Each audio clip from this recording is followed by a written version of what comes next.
Muito boa noite, oração ação em mais um encontro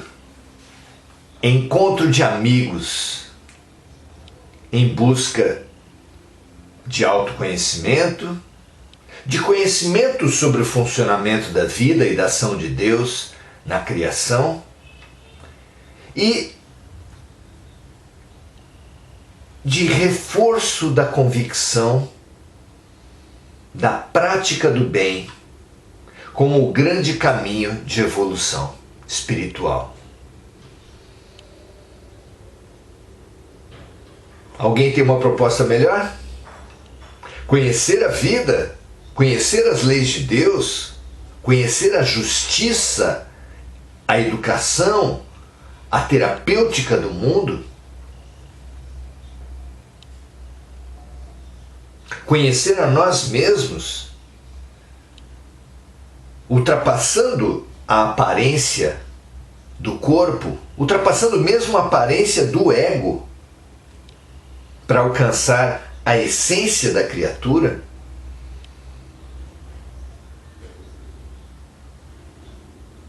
E conhecer e trilhar um caminho que vá da aparência a essência, através do serviço compassivo, da prática do bem. Tem alguma coisa melhor do que nos apropriarmos desse fabuloso tripé: conhecimento, autoconhecimento e prática do bem?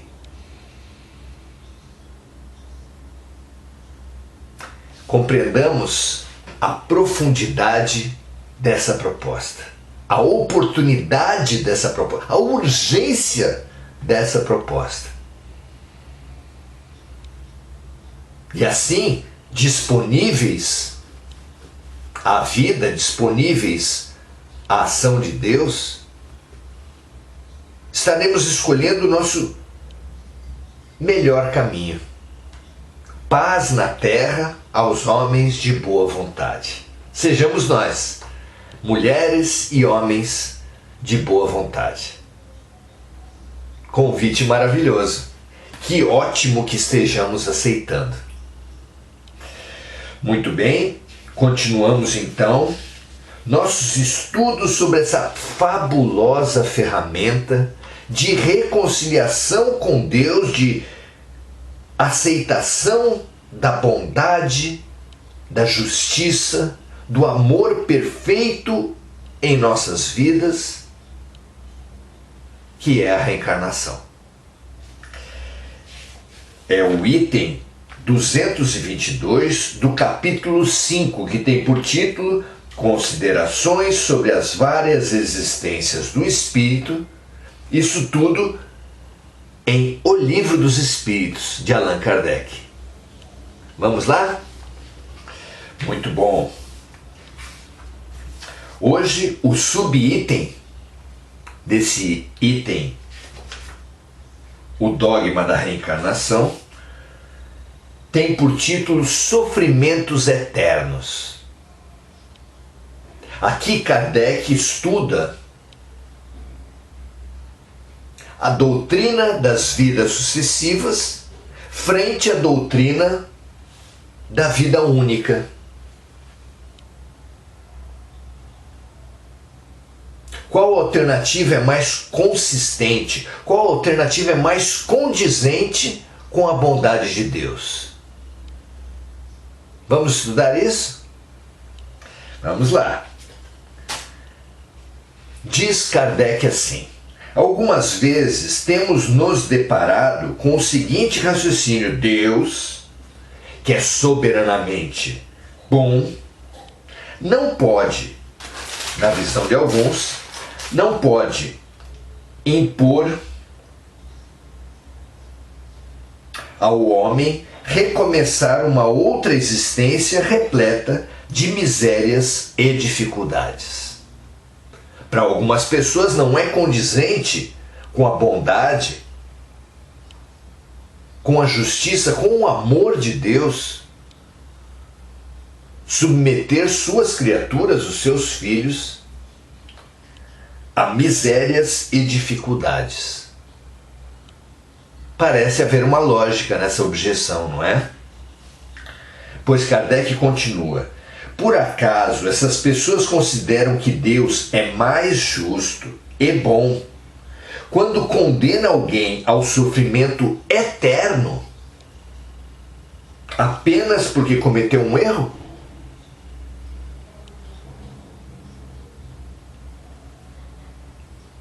Será a condenação do inferno mais condizente com a bondade de Deus do que quando Deus nos dá meios de reparar nossas faltas através das sucessivas reencarnações?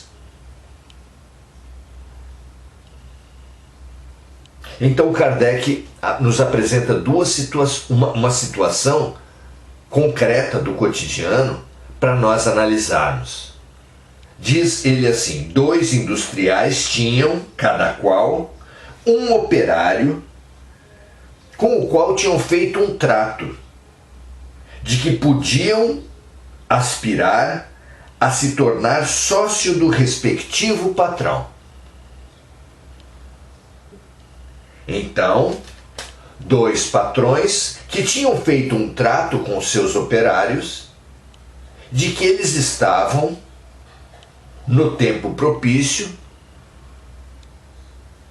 destinados a serem sócios do próprio patrão. Aconteceu que esses 2 operários, certa vez, empregaram muito mal o seu dia de trabalho e mereceram ser despedidos. Um dos patrões despediu o seu empregado, apesar de suas súplicas. E este, não tendo mais encontrado trabalho, morreu na miséria.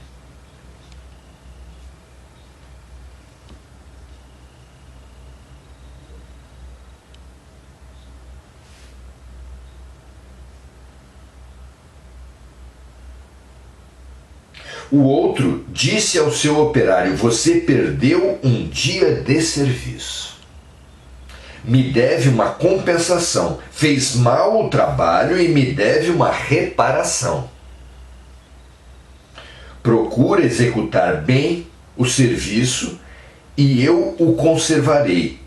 Assim poderá aspirar à posição superior que prometi. Então pensemos nesses 2 patrões que lidaram com o erro dos seus operários de 2 formas tão diferentes. Um lidou com o erro do operário demitindo-o e fazendo com que morresse na miséria, e o outro lidou com o erro do seu operário exigindo dele uma compensação, uma reparação. Mas, após a compensação, a reparação, mantendo esse operário na esperança, na perspectiva concreta de tornar-se sócio dele na sua empresa, no seu empreendimento.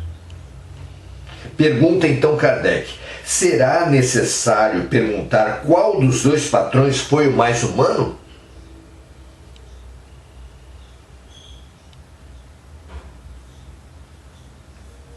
Deus, que a própria clemência seria mais insensível do que o homem? É doloroso pensar, continua Kardec, que o nosso destino possa estar fixado para sempre, sem apelação por causa de alguns anos de provações na terra, principalmente quando não dependeu de nós alcançar a perfeição. Por outro lado, a ideia contrária é eminentemente consoladora, pois não nos retira a esperança. Assim, Sem ficarmos a favor ou contra a teoria das várias existências, diremos que, se fosse dado aos homens o direito de escolher, certamente não encontraríamos aquele que preferisse um julgamento sem apelação. Um filósofo disse que se Deus não existisse, seria preciso inventá-lo para a felicidade dos seres humanos.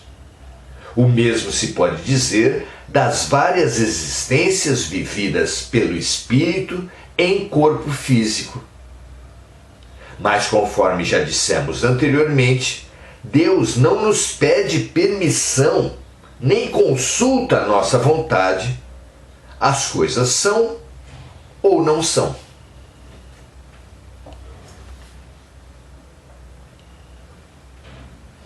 O que vocês acham dessas reflexões? As duas doutrinas mais comuns entre aqueles que admitem, que compreendem, que aceitam a sobrevivência da individualidade após a morte. Então, excetuadas as raras pessoas que acreditam no fim da criatura com o fim do corpo físico, a massa, a ampla maioria da humanidade que acredita na sobrevivência do espírito após a morte do corpo, divide-se entre duas opções: a da vida única e dos castigos eternos, e a das vidas sucessivas com oportunidades infinitas de reparação.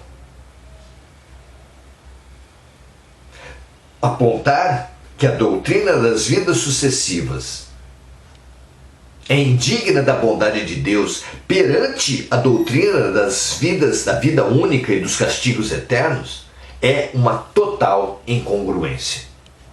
Qualquer pessoa consegue perceber isso, e Kardec, através de um exemplo de um patrão com seu empregado, deixa isso absolutamente claro. Assim como observando que se as criaturas humanas pudessem optar entre castigos eternos para erros momentâneos, uma total incongruência, um Deus que manda seus emissários pregarem o perdão, mas ele mesmo não perdoa. Entre a doutrina, portanto, da vida única, dos castigos eternos, se nós pudéssemos optar entre essa ou a doutrina, a oportunidade da reparação dos nossos erros perante vidas sucessivas, que nos serão disponibilizadas tantas quantas forem necessárias para essa reparação, quem decidiria pelos castigos eternos? Quem acha que é mais bondoso o inferno do que as reencarnações? Não é nem imaginável, como diz ele, que alguém fosse preferir os castigos eternos, um julgamento sem apelação.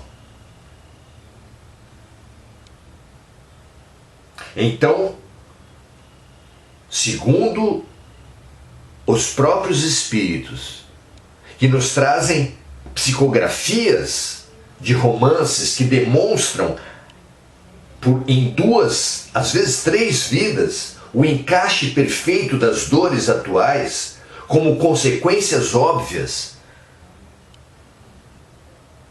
das opções equivocadas de outras vidas, a reencarnação e a lei de causa e efeito é uma realidade. E é uma realidade digna da bondade de Deus. Mas de forma alguma é causada pela bondade de Deus. Na linha de Kardec, imaginemos a seguinte situação.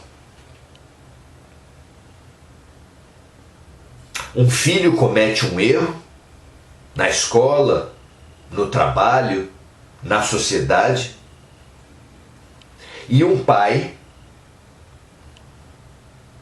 aceita que ele assuma a consequência dos seus erros, concordando que aquele filho deva ressarcir as pessoas que ele prejudicou, reparar os danos causados pelo seu equívoco.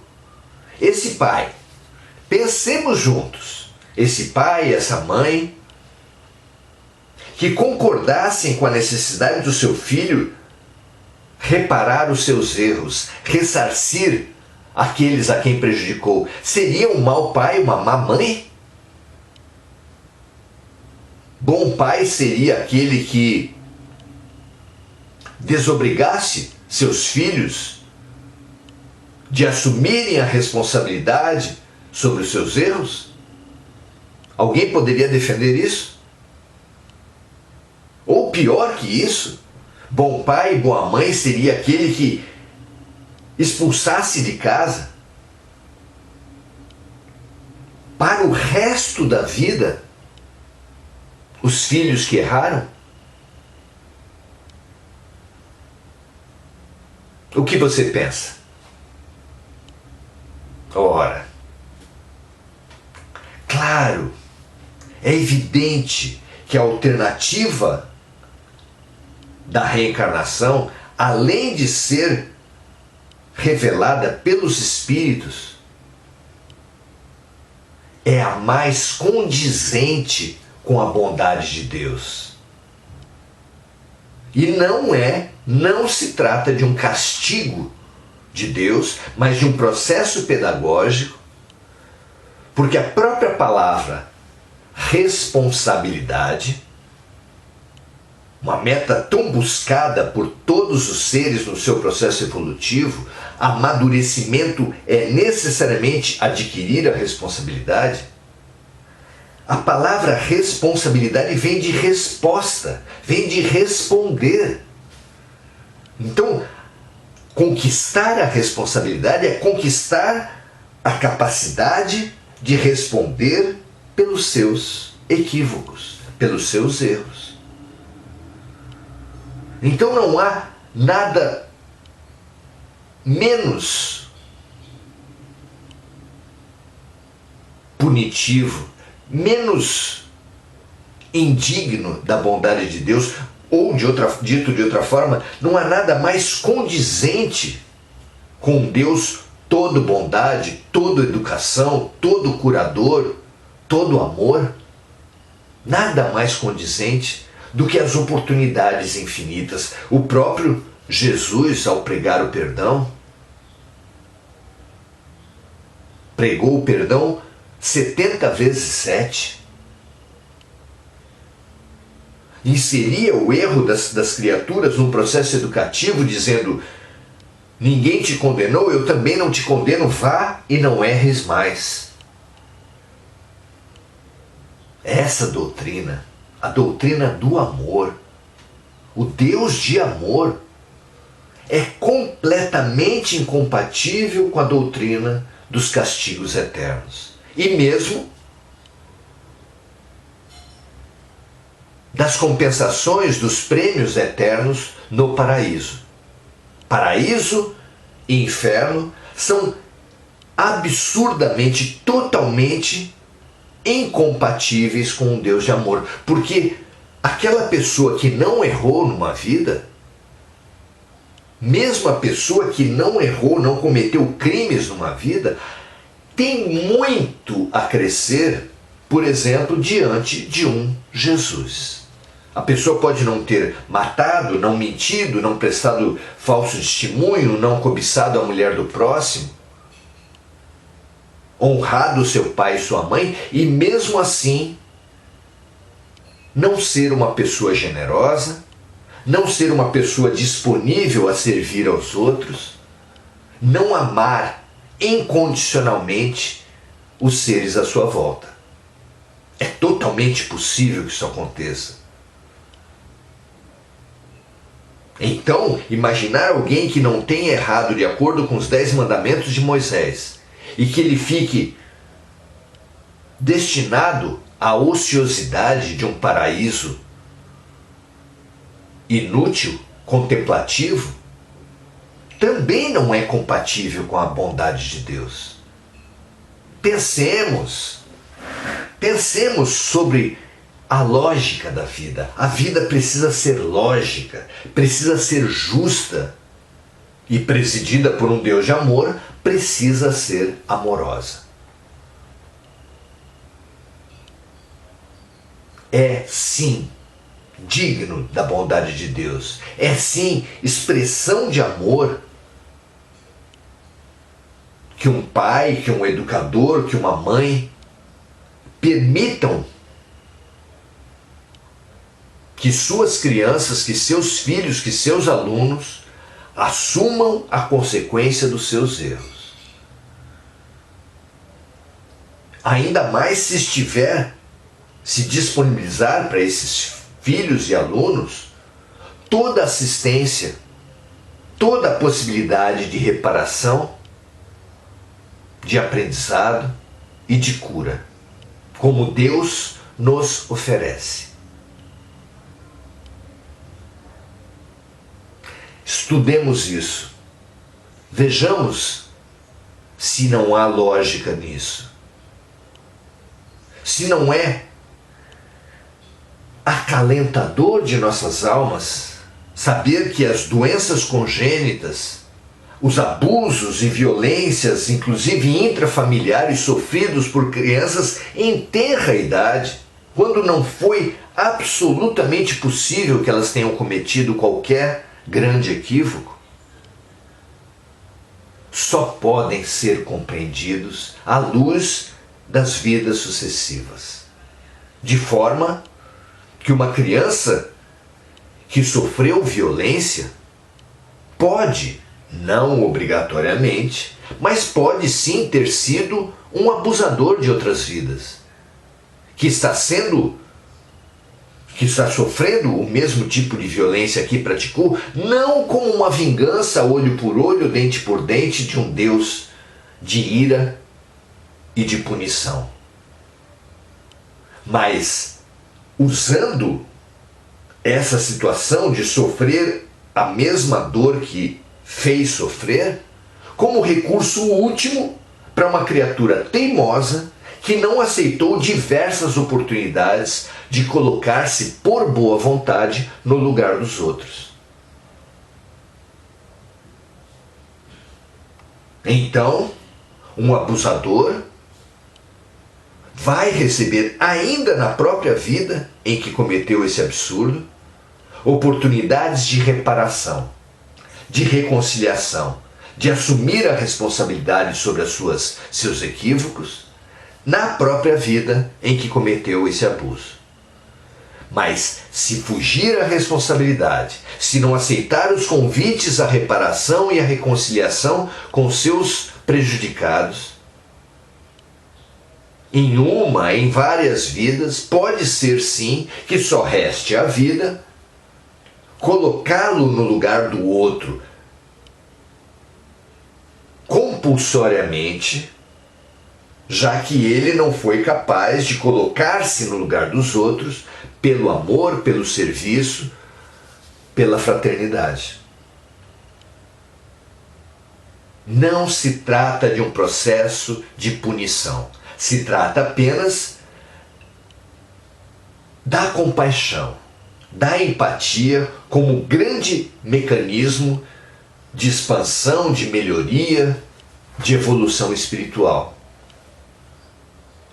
Um mecanismo trazido a cada um de nós, primeiro pelo amor, e na incapacidade, na teimosia, na relutância nossa, podendo vir compulsoriamente através da dor, mas sempre dentro de um processo perfeitamente pedagógico, perfeitamente didático, perfeitamente amoroso.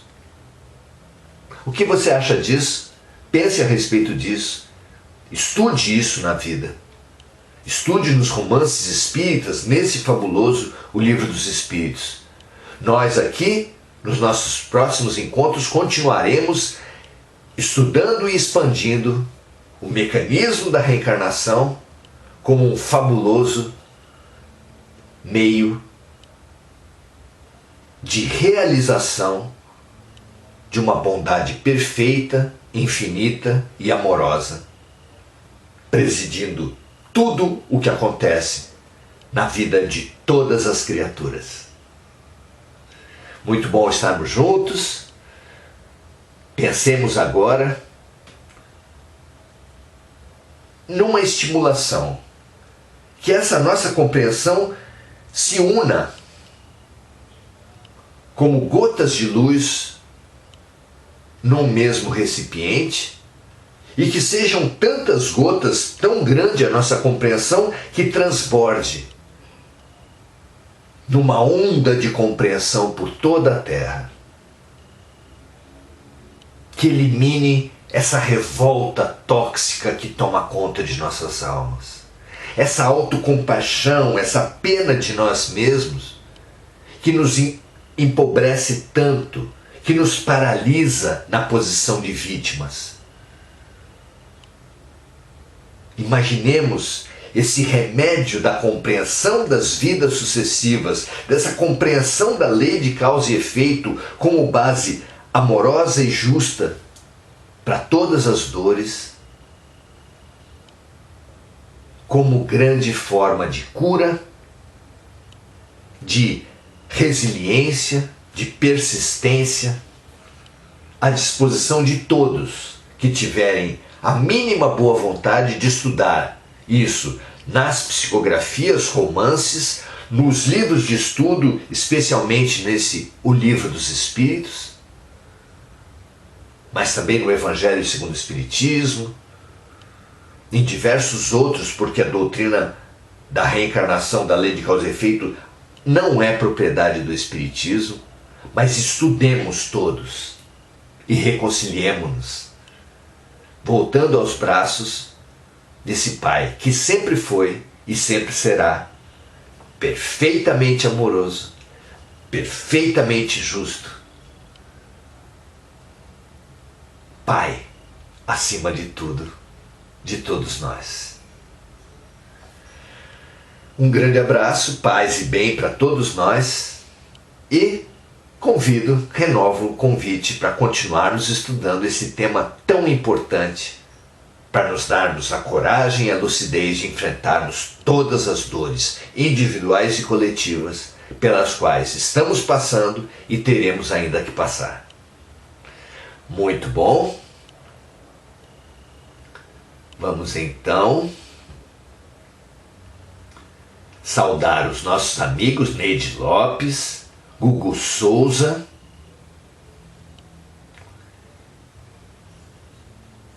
Maria José Sobral, Andréa Santos, Simone Magalhães, Maria Lúcia Duarte Gênio, Andréa Salvatore.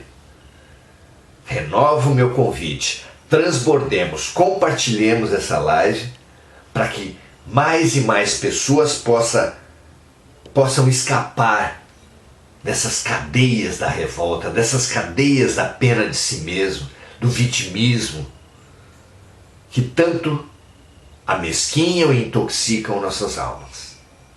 Ajudemos os nossos amigos, os nossos irmãos por parte de Deus, a acalmarem seus corações e reconciliarem-se com a bondade e a justiça perfeita de Deus. Paz e bem para todos nós. Até amanhã.